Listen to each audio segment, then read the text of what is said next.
आजाद कृषि विश्वविद्यालय चंद्रशेखर आजाद कृषि प्रौद्योगिकी विश्वविद्यालय यूपी के 26 गांवों में कृषि पर्यटन को बढ़ावा देगा। इसका सीधा मकसद है कि किसानों की आय को दोगुना करना।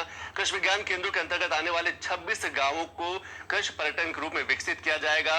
वहां पर कई तरीके की खेती की जाएगी। कृषि पर्यटन वाले गाँवों में जैविक फल उगाए जाएंगे, फूल सब्जियां और आदि उगाए जाएंगे और लोगों को आकर्षित किया जाएगा कि उस गाँव में वो विजिट करें, इन्हें खरीदने और आनंद लेने के लिए दूर दराज से लोग आएंगे। इसमें किसानों को भी फायदा होगा, जो स्थानीय लोग हैं उनके लिए भी रोजगार उत्पन्न होंगे। इसमें मधुमक्खी पालन को बढ़ावा दिया जाएगा, मुर्गी पालन, गोपालन केंद्रों को आकर्षक तरीके से साफ सुथरा बनाया जाएगा। वहां कृषि तकनीक भी विकसित होगी जिससे किसान खेती किसानी के क्षेत्र में स्टार्टअप कर सकेंगे और अपनी जो आमदनी है, आर्थिक आय है, उसको बढ़ा सकेंगे। यह काम एक सामाजिक संस्था मॉडल गांव के सहयोग से किया जाएगा और इसमें जो कृषि विश्वविद्यालय है वो भी इसका सहयोगी रहेगा। कुलपति डॉक्टर DR सिंह और संस्था के पदाधिकारियों के बीच 26 गांवों को मॉडल गांव बनाने को लेकर एक MOU भी साइन हो चुका है। संस्था के सलाहकार के रूप में नेशनल हेल्थ मिशन के additional mission director doctor Hiralal भी इस कार्यक्रम में शामिल रहे हैं। कुलपति ने भी बताया कि मॉडल गांव बनने से किसान आत्मनिर्भर होंगे। स्वाभाविक सी बात है कि जब उनकी आर्थिक आय बढ़ेगी, रोजगार उत्पन्न होगा तो वो आत्मनिर्भरता की तरफ अग्रसित होंगे। विश्वविद्यालय के अंतर्गत 13 कृषि विज्ञान केंद्र आते हैं। हर केंद्र को 2-2 गांवों को मॉडल गांव बनाने की जिम्मेदारी सौंपी गई है जिससे जो कृषि पर्यटन है उसको बढ़ावा दिया जा सके। और इस विषय पर और अधिक बात करने के लिए हमारे साथ हीरालाल जी हैं, सीनियर IAS है, इसके साथ साथ संस्था के सलाहकार भी हैं। सर, बहुत बहुत स्वागत हमसे बात करने के लिए। और मैं सबसे पहले आपसे यही समझना चाहूंगा कि जो 26 गांवों का चयन किया गया है कि कृषि पर्यटन को वहां बढ़ावा दिया जाएगा, कितना बदलाव आप देखते हैं और कौन कौन सी खेती वहां कराई जाएगी ताकि लोग वहां पर एक पर्यटन, एक टूरिज्म हब बन सके?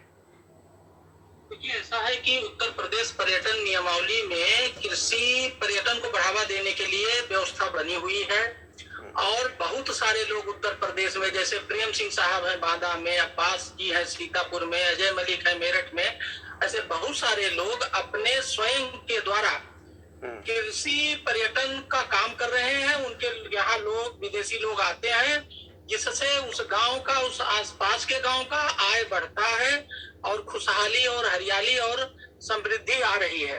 तो जो कल के पहले जो 9 तारीख को, 9 अगस्त को कृषि विश्वविद्यालय कानपुर और मॉडल गांव के बीच समझौता हुआ, उसमें अनेक आयाम के साथ ये भी आयाम है कि हम लोग कृषि पर्यटन को भी इन गांवों में बढ़ावा देंगे और उत्तर प्रदेश सरकार की जो नीति है उसका भी हम इसमें सहयोग लेंगे। और कृषि विद्यालय के जो 13 कृषि विज्ञान केंद्र है, वो जो 2-2 गांव लिए हैं, उसी में हम लोग इसको लागू करेंगे। अच्छा सर, कृषि विज्ञान केंद्र जो है उनकी भूमिका कितनी अहम रहेगी? क्या किसानों को इसके प्रति जागरूक किया जाएगा कि कौन कौन सी वो ऑर्गेनिक खेती कर सकते हैं, क्या पोल्ट्री फार्मिंग कर सकते हैं, ताकि लोग आकर्षित हो, लोग आएंगे तो व्यापार भी बढ़ेगा?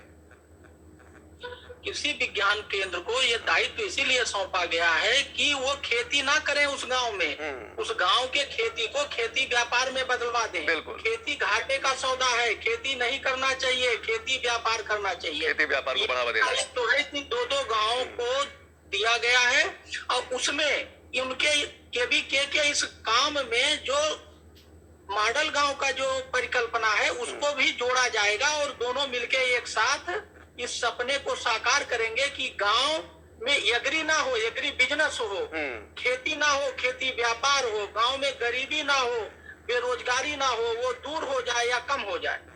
बिल्कुल। अच्छा, खेती के साथ साथ ये पोल्ट्री फार्मिंग या बी फार्मिंग, मधुमक्खी पालन, ये भी किया जाएगा ताकि लोग अगर दूर दराज शहर से आते हैं, लखनऊ से कोई पहुंचता है इन गाँवों में देखने के लिए, युवा पहुंचता है, बच्चे पहुंचते हैं, तो उनको भी जानकारी हो।